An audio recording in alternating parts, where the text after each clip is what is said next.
வணக்கம். இது ஆர்த்தி கஃபே. இன்னைக்கு நம்ம என்ன பார்க்க போறோம் அப்படின்னா, ஹாய் ஃப்ரெண்ட்ஸ். ரொம்ப நாள் கழிச்சு ஒரு 1 ஹவர் சமையல்ல உங்கள சந்திக்கிறதுல ரொம்பவே சந்தோஷம். ஸோ 1 ஹவர் சமையல் அப்படின்னு பார்த்தீங்கன்னா, 1 மணி நேரத்தில சுவையான, ஹெல்த்தியான, டிஃப்ரெண்ட்டான லஞ்ச் சமைக்கிறது அப்படிங்கிறது தான் இந்த கான்செப்ட். ஸோ ஆல்ரெடி நம்மளுடைய வீடியோல வந்து ஒரு 45க்கும் மேற்பட்ட 1 ஹவர் சமையல் வந்து இருக்கு. அதோடைய லிங்க்ஸ் எல்லாமே டிஸ்கிரிப்ஷன் பாக்ஸ்ல இருக்கு. உங்களுக்கு இன்ட்ரெஸ்ட் இருந்தது அப்படின்னா, நீங்க அத ரெஃபர் பண்ணிக்கலாம். ஒரு 1 மாசம், 2 மாசத்துக்கு நீங்க வந்து சூப்பராவே வந்து ஒரு 1 ஹவர் சமையல ஃபாலோ பண்ணி அருமையான லஞ்ச் வந்து ரெடி பண்ணலாம். நீங்க இன்ட்ரெஸ்ட் இருந்தா பாருங்க. ஸோ இன்னைக்கு 1 ஹவர் லஞ்சுக்கு என்னென்னலாம் எடுத்து வச்சிருக்கேன் அப்படிங்கிறத ஃபர்ஸ்ட் பார்த்துருவோம். மெயினா இன்னைக்கு என்னன்னு பார்த்தீங்கன்னா, மாங்காய், முருங்கக்காய் போட்ட சாம்பார், தக்காளி ரசம், பொரியல் வந்து வெண்டைக்காய் பொரியல். வெண்டைக்காய் வந்து தேங்காய் போட்ட பொரியல். இன்னொன்னு என்ன அப்படின்னு பார்த்தீங்கன்னா, வாழைக்காய் கொஞ்சம் வந்து வறுவல் பண்ணிக்கலாம். அதாவது கொஞ்சம் ஃப்ரை பண்ணிக்கலாம் அப்படின்னு சொல்லிட்டு. ஸோ அதுதான் ஒரு 4 ஐட்டம். எப்போதுமே நான் 4 ஐட்டம் தான் மேக்ஸிமம் வச்சுப்பேன். அப்புறம் அந்த ஒயிட் ரைஸுக்கு தேவையான அளவுக்கு அரிசி வந்து ஊற வச்சிருக்கேன். ஏன்னா அரிசி பொறுத்தவரைக்கும் ஒரு 1/2 மணி நேரம் ஊறுனா தான் நமக்கு நல்லாயிருக்கும். அதனால முன்னாடியே ஊற வச்சாச்சு. டைம் பார்த்தீங்க அப்படின்னா, நியர்லி நமக்கு இப்போ ஒரு 12:55 வந்து ஆகப்போகுது. ஸோ நம்ம 1:55க்குள்ள இந்த சமையல் முடிக்கணும். அதுதான் நம்மளுடைய கான்செப்ட். அடுப்புல வந்து என்ன ரெடியா இருக்கு அப்படின்னு பார்த்தீங்கன்னா, சாம்பாருக்கு, தென் ரசத்துக்கு தக்காளி பருப்பு ரசம் தான் இன்னைக்கு. அதனால நார்மலா தேவையான அளவுக்கு துவரம் பருப்ப போட்டு தண்ணி மட்டும் ஊத்தி வச்சிருக்கேன். இது கூட ஒரு நல்ல பழுத்த நாட்டு தக்காளியையும் போட்டு, மஞ்சள் பொடி போட்டு, சவுண்டு விட்டு வேக வச்சு எடுத்துருவோம். இங்க வெறுமனே குக்கர்ல தண்ணி மட்டும் ஊத்தி வச்சிருக்கேன். ஒண்ணும் பண்ணல. அடுப்பெல்லாம் பத்த வைக்கல. ஸோ இனிமே தான் இதில வந்து ரைஸுக்கு வந்து வச்சிடலாம் அப்படின்னு சொல்லிட்டேன். எப்போதுமே ஒரு டைம் மேனேஜ்மென்ட்டோட செய்யும்பொழுது, நமக்கு அது ஈஸியா இருக்கும். அதனால ஃபர்ஸ்ட்டு எடுத்தோனே நம்ம வேக வைக்க வேண்டியது, ஊற வைக்க வேண்டியது அதெல்லாம் செஞ்சுட்டோம் அப்படின்னா ஈஸி. ஸோ பருப்ப வேக வச்சிரலாம். சாதத்த வந்து தண்ணி கொதிக்க விட்டு, ஊற வச்சிருக்க அரிசிய களைஞ்சு அதில போட்டுறலாம். அடுத்து காய்கறிகள் நறுக்கும்போது பார்ப்போம். சாதம் வச்சாச்சு. பருப்பு, தக்காளி போட்டு வேக விட்டாச்சு. அ ஒரு கிட்டத்தட்ட ஒரு 5 மினிட்ஸ் கிட்ட ஆயிருக்கு. இப்ப நான் என்ன பண்ண போறேன் அப்டின்னா, முதல்ல வாழைக்காவ வந்து நம்ம நறுக்கி வச்சிடலாம்.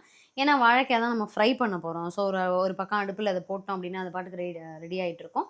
முதல்ல வாழைக்காவ நறுக்கி ரெடி பண்ணிக்குவோம். வாழைக்காவ முடிச்சதுக்கு அப்புறமா சாம்பாருக்குரிய மாங்காவையும், முருங்காவையும் நறுக்கிக்கலாம். முருங்காவ பொறுத்தவரைக்கும் ஃபுல்லா போட்டுறலாம். மாங்காய் நான் அவ்வளோ போட போறது கிடையாது. அதில ஒரு 1/4 பங்கு தான் போட போறேன். ஸோ வந்து வாழைக்காவ ரெடி பண்ணிக்கலாம். ஃப்ரெண்ட்ஸ், வாழைக்காய் வந்து நல்லா நறுக்கியாச்சு. ஒரே ஒரு வாழைக்காய் தான் நறுக்கிறதுக்கு உங்களுக்கு 5 நிமிஷம் கூட ஆகாது. ஸோ இப்போ அத வந்து பொரியலுக்கு ரெடி பண்ணிருவோம். ஒரு வாணலியில கொஞ்சம் உண்டுன எண்ணெய், அதாவது ஒரு 5 டீஸ்பூன் அளவுக்கு நார்மல் ரீஃபைண்ட் ஆயில் எடுத்திருக்கேன். கடுகு பொரிய விட்டுருக்கேன். கடுகு பொரிஞ்சதுக்கு அப்புறமா கருவேப்பிலை, பெருங்காயம் போட்டு இந்த வாழைக்காவ போட்டு நம்ம பாட்டுக்கு அப்படியே சிம்மில வச்சு விட்டோம் அப்படின்னா, அது பாட்டுக்கு வறுபட்டுட்டு இருக்கும். வெந்துறக்கூடாது. நல்லா கொஞ்சம் ஃப்ரை ஆகணும்.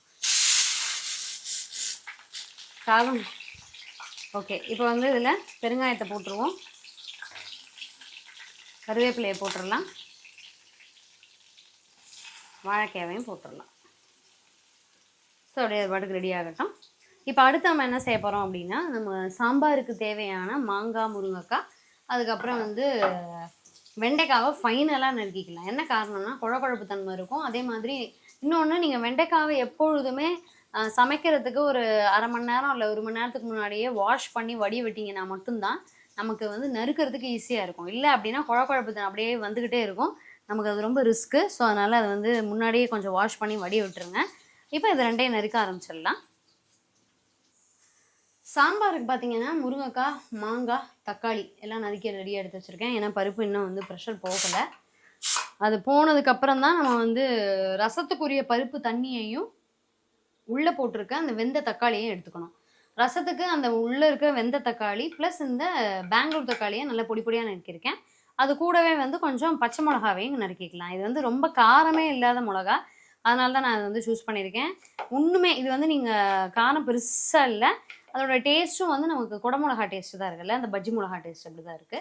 ஸோ அதனால ரசத்துக்கு இது ரெடி பண்ணிக்கலாம். அது போக என்ன பண்ணியிருக்கேன்னு பார்த்தீங்கன்னா, 2 பூண்டு, 2 சின்ன வெங்காயம் நறுக்கி வச்சிருக்கேன். ஸோ இத எடுத்து வச்சிருக்கேன். இதையும் வந்து தோல் நீக்கி குட்டி பீஸா நறுக்கி என்ன பண்ணிக்கலாம் அப்படின்னா, இந்த வெங்காயம், பூண்டு, பச்சை மிளகா, கொஞ்சம் மிளகு, ஜீரகத்த நல்லா தட்டி எடுத்து ரெடியா வச்சுக்கலாம்.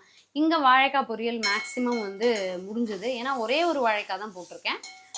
அதனால வந்து சீக்கிரமாவே ஆயிடுச்சு. ஸோ இன்னும் ஒரு 5 மினிட்ஸில் இதுக்கு வந்து இன்னும் ஒரு டீஸ்பூன் அளவுக்கு எண்ணெய் விட்டு, காஷ்மீரி சில்லி பவுடர் போட்டு, ஆல்ரெடி உப்பு மஞ்சள் பொடியும் போட்டாச்சு. அது 2யும் போட்டு இதை வந்து இன்னும் ஒரு 5 மினிட்ஸ் விட்டு இறக்கிடலாம். அப்போ தான் அந்த காஷ்மீரி சில்லி பவுடரோட பச்சை வாசனை போகும். ரசத்துக்கு ரெடி பண்ணிவிட்டு பார்க்கலாம். ஃப்ரெண்ட்ஸ், இப்போ பருப்பு வேக போட்டிருந்த தக்காளி, கொஞ்சம் பருப்பு தண்ணி எல்லாம் ரெடியாக ரசத்துக்கு எடுத்து வச்சாச்சு. ஏன்னா ரசம் கொஞ்சம் தான், ஆளுக்கு ஒரு 2 கரண்டி அவ்வளோதான், அதுக்கு மேலே ரசம் செல்லாது, அவ்வளோதான் தேவைப்படும். ஸோ அதனால் கரெக்டாக எடுத்து வச்சாச்சு. இப்போ முருங்கைக்காய், தக்காளி, மாங்காய் அதை வந்து பருப்பில் போட்டாச்சு. இது கூட புளி தண்ணி, சாம்பார் பொடி, உப்பு எல்லாம் போட்டு ஒரே ஒரு விசில் மட்டும் விட்டு எடுத்துடலாம். ஸோ சாம்பாருக்கு வந்து இது ரெடி ஆகிடும். இப்போ நம்ம என்ன பண்ணிக்கலாம், நான் ஆல்ரெடி சொன்ன மாதிரி இதை எல்லாத்தையும் தட்டிட்டு ரசத்துக்கு வந்து இப்போ அந்த பொரியல் ரெடி ஆகிடுச்சு இல்லையா, வாழைக்காய் பொரியல். அதனால் அதை ஒரு பக்கம் ஒரு கிண்ணத்தில் எடுத்து வச்சுட்டு அதே வானலியில் ரசத்துக்கு வந்து இது எல்லாத்தையும் வதக்க போகிறேன் நான். ஃப்ரெண்ட்ஸ், குக்கரில் சாம்பாருக்கு தேவையான எல்லாத்தையும் போட்டாச்சு. நான் ஏன் இன்னும் க்ளோஸ் பண்ணல அப்படின்னா, பொதுவாக வந்து பருப்பு வெயிட்டுங்கிறனால கீழே தங்கிக்கும். இந்த மாதிரி மிளகாப்பொடி, உப்பு, புளி தண்ணி எல்லாத்தையும் விட்டுட்டு லைட்டாக ஒரு கொதி வர வரைக்கும் நம்ம நல்லா அப்படி கலக்கி விட்டுட்டு அதுக்கப்புறம் குக்கரை மூடணும்னு வச்சுக்கோங்க, அடிப்பிடிக்காது. இல்லை அப்படின்னா பருப்பு கொஞ்சம் தங்கி சாம்பார் கொஞ்சம் அடிப்பிடிக்க வாய்ப்பு இருக்குது குக்கரில் வைக்கும்போது. இப்போ வந்து ரசத்துக்கு, அதுவும் பருப்பு தக்காளி ரசங்கிறதுனால கொஞ்சம் ஒரு 2 டீஸ்பூன் அளவுக்கு நெய் விட்டுருக்கேன். அப்புறம் நார்மல் ரீஃபைண்ட் ஆயில் விட்டுருக்கேன். அதில் வந்து நம்ம கடுகு வெடிச்சதுக்கு அப்புறமா நான் சொன்ன பொருள் எல்லாத்தையும் தட்டி ரெடியாக எடுத்து வச்சுருக்கேன். அதாவது பூண்டு, சின்ன வெங்காயம், பச்சை மிளகா, ஒரு 1/2 டீஸ்பூன் அளவுக்கு ஜீரகம், 1/2 டீஸ்பூன் அளவுக்கு அந்த மிளகு, அதுக்கப்புறம் வந்து ஒரு வரமிளகா. ஸோ இது எல்லாமே அந்த கடுகு வெடிச்சதுக்கப்புறம் போட்டு பெருங்காயத்தோடு பொரிச்சு ரெடியாக எடுத்து வச்சுக்கலாம். இப்போ குக்கரில் வந்து நமக்கு அப்படியே கொதி வர ஆரம்பிச்சிருச்சு. இன்னும் ஒரு தடவை அப்படியே கலக்கி விட்டுட்டு நம்ம வந்து க்ளோஸ் பண்ணி ஒரே ஒரு சவுண்டில் ஆஃப் பண்ணி ப்ரெஷரை வந்து எடுத்து விட்டுடலாம். ஸோ ஃப்ரெண்ட்ஸ், இப்போ நமக்கு தேவையான எல்லாத்தையுமே நறுக்கியாச்சு. ஃபைனலாக நமக்கு வெண்டைக்காய் மட்டும்தான். ஸோ வெண்டைக்காவுக்கு நான் என்ன பண்ண போகிறேங்கிறத உங்களுக்கு சொல்லிடுறேன்.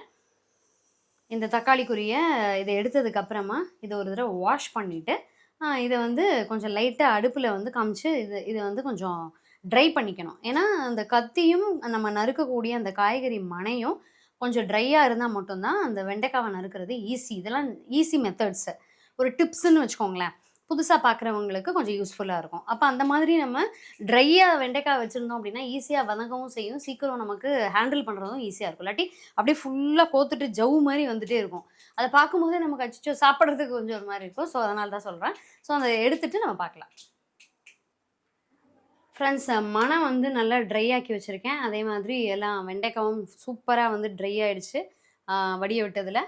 ஸோ அந்த மாதிரி எடுத்து நறுக்க ஆரம்பிச்சிடலாம். நான் வந்து இன்றைக்கி வேக விட்ட பொரியல் தான் பண்ண போகிறேன். ஸோ அதனால் வந்து உங்களுக்கு கொஞ்சம் பெரிய பீஸாக போட்டுக்கலாம். ரொம்ப குட்டி குட்டியாக போட்டோம் அப்படின்னா நல்லா இருக்காது. ஃப்ரை பண்ணுறதுக்கு மட்டும்தான் அந்த சைஸு. வேக விடுற பொரியலுக்கு வந்து இந்த சைஸ் தான். ஸோ உங்களுக்கு அந்த நறுக்கும் போதே தெரியும், ஈஸியாக நறுக்கிடலாம். அதே போக அந்த குழக்குழப்பு தன்மை வந்து கம்மியாக இருக்கும் அதில். அதனால தான் நான் எல்லாத்தையுமே ட்ரையாக வச்சுக்க சொல்கிறேன். ஸோ இப்போ ஃபுல்லாக கம்ப்ளீட்டாக நம்ம வந்து இந்த தேவையான அளவுக்கு வெண்டைக்காவை நறுக்கி வச்சுட்டு பார்க்கலாம். அந்த பெங்களூர் தக்காளி, ஆப்பிள் தக்காளி நல்லா வதங்கினதுக்கு அப்புறமா ஒரு டம்ளர் அளவுக்கு தண்ணி விட்டுருக்கேன். தேவையான அளவுக்கு உப்பு, மஞ்சள் பொடி போட்டாச்சு. ஸோ இது வந்து இப்போ இன்னொன்று என்ன பண்ணியிருக்கேன் அப்படின்னு பார்த்தீங்கன்னா, அந்த குக்கரில் வேக போட்ட தக்காளி, அந்த பருப்பு தண்ணி, அந்த தக்காளியை வந்து நல்லா இதில் அந்த பருப்புலேயே வச்சு நல்லா மசிச்சு அந்த தோலை வந்து நல்லா கசக்கி எடுத்து போட்டாச்சு. ஸோ இப்போ இது வந்து இப்படியே லைட்டாக கொதி வருது பாருங்கள். இப்போ இந்த ஸ்டேஜில் வந்து இதையும் சேர்த்துடலாம். ரசப்பொடியும் போட்டிருக்கேன். போட்டுட்டு இது நல்லா வந்து நுரைச்சி வரட்டும். அப்போ ரசம் வந்து நம்ம ஆஃப் பண்ணிடலாம். இப்போ போடலாம். நம்ம வெண்டைக்காய் பொரியலுக்கு எல்லாத்தையும் நறுக்கிட்டு நான் சமைக்கும் போது உங்களுக்கு காமிக்கிறேன். ஃப்ரெண்ட்ஸ், டைம் பார்த்தீங்கன்னா 1:45. நமக்கு இன்னும் வந்து 10 நிமிஷம் இருக்குது. அதுக்குள்ளே மேக்ஸிமம் முடிச்சிடலாம். இல்லை ஒரு பேசிட்டே செய்யும்பொழுது ஒரு 5 to 10 மினிட்ஸ் நமக்கு கூட தான் ஆகும். வெண்டைக்காய் எல்லாத்தையுமே நறுக்கி ரெடியாக எடுத்து வச்சாச்சு. இப்போ வானலியில் கடுகு வெடிக்க விட்டுருக்கேன். கொஞ்சம் லிமிட்டடான ஆயில் தான், ஒரு 2 டீஸ்பூன் தான் விட்டுருக்கேன், நார்மல் ரீஃபைண்ட் ஆயில். கடுகு வெடிச்சதுக்கப்புறமா ஒரு 1/2 டீஸ்பூன் அளவுக்கு கடலைப்பருப்பு, கருவேப்பிலை, பெருங்காயம் போட்டுட்டு வெண்டைக்காவை வந்து அதில் போட்டுடலாம். ஸோ இப்போ வந்து ரசம் நிறுத்தியாச்சு. கொஞ்சம் கொத்தமல்லி தழை போட்டாச்சு. நுர கட்டினோன்னே ஆஃப் பண்ணிட்டேன் அதை. ஸோ கடுகு ஃபுல்லாக வெடிச்சிருச்சு. பருப்பு வந்து நமக்கு செவக்கட்டும். ஸோ இங்கே வந்து சாம்பார் வந்து ஒரே ஒரு விசில் விட்டு என்ன பண்ணிட்டேன் அப்படின்னு பார்த்தீங்கன்னா, டோட்டலாக அதை வந்து ப்ரெஷரை வந்து எடுத்து விட்டுட்டேன். அப்போ தான் கொஞ்சம் முருங்கைக்காய் உடையாமல் இருக்கும் அப்படின்னு சொல்லிட்டு. ஸோ இதை வந்து நம்ம சாம்பார் பாத்திரத்தில் மாற்றி வச்சுட்டு இதுக்கு தாளிச்சிடுவோம்.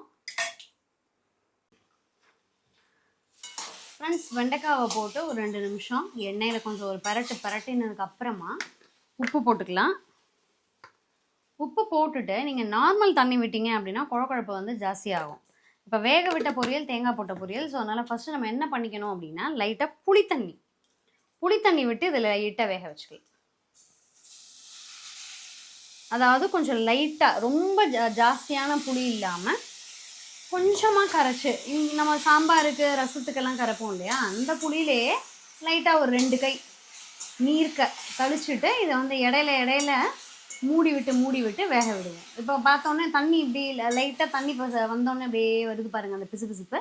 அது வந்து நீங்கள் புளி தண்ணியாக இருக்கிறதுனால சீக்கிரமாக வேகவும் செய்யும், டக்குன்னு அந்த பிசுபிசுப்பு போகவும் செய்யும். அந்த குழக்குழப்பு இழுத்துட்டு வருது இல்லையா, அது சீக்கிரம் போயிடும். கொஞ்சம் மஞ்சள் பொடி மூடி விட்டு சிம்மில் விட்டு வதக்கிக்கலாம். ஃப்ரெண்ட்ஸ், இடையில மூடி விட்டு இதை கிளறேன். இப்போ பார்த்தீங்க அப்படின்னா அந்த குழக்குழப்பு தன்மையும் மேக்ஸிமம் போயிடுச்சு.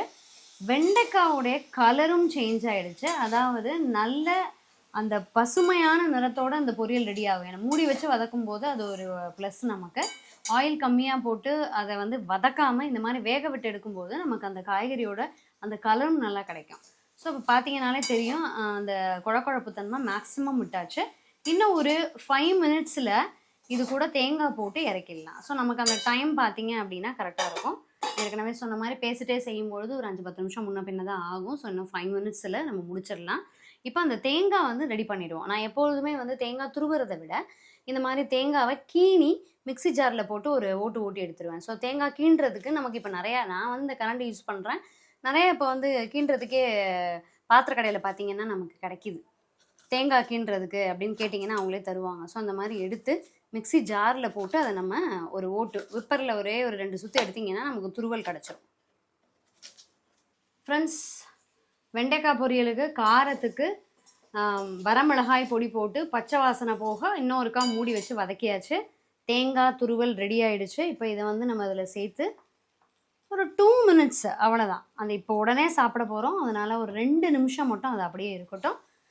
ஸோ நம்மளுடைய சமையல் வந்து முடிஞ்சது. அருமையான வேக விட்ட தேங்காய் போட்ட வெண்டைக்காய் பொரியல், மாங்காய் முருங்கைக்காய் சாம்பார், அருமையான நல்ல பொலன்னு இருக்கக்கூடிய புழுங்கல் அரிசி சாப்பாடு, வாழைக்காய் வறுவல், பருப்பு தக்காளி ரசம், புதுசாக உர ஊற்றி வச்சுருக்கக்கூடிய தயிர். இதான் நம்ம இன்றைக்கி லஞ்சுக்கு 1 ஹவரில் ரெடி ஆகிடுச்சு. டைம் பார்த்தீங்க அப்படின்னா கரெக்டாக 2, ஒரு 5 மினிட்ஸ் மட்டும் எக்ஸ்ட்ரா இருக்குது. நான் ஏற்கனவே சொன்ன மாதிரி தான் நம்ம பேசும்போது இப்படி தான் டைம் ஆகும். நீங்களும் இந்த மெனுவை ட்ரை பண்ணி பாருங்கள். நல்ல ஹெல்த்தியான மெனு. ஈவன் நம்ம வெளியில் தங்கியிருந்து வேலைக்கு போகக்கூடிய திருமணமாகாத இளைஞர்களாக இருந்தாலும் சரி, இளைஞிகளாக இருந்தாலும் சரி, அவங்களுக்கெல்லாம் இது வந்து ஒரு நல்ல விஷயமா இருக்கும். ஒரு வேளை சமைச்சிட்டா கூட டக்குன்னு அவங்க பாட்டு சாப்பிட்டு போயிட்டுல இருக்கலாம், ரொம்ப ஹெல்த்தியாகவும் இருக்கலாம். ட்ரை பண்ணி பார்க்கலாம். ஸோ அம்மாக்கள் வந்து இதை கொஞ்சம் சொல்லுங்கள் அவங்கக்கிட்ட, நல்லா ஹெல்த்தியாக இருக்க சொல்லி. இன்னும் ஒரு நல்ல அருமையான வீடியோவில் சந்திக்கலாம். தேங்க்யூ.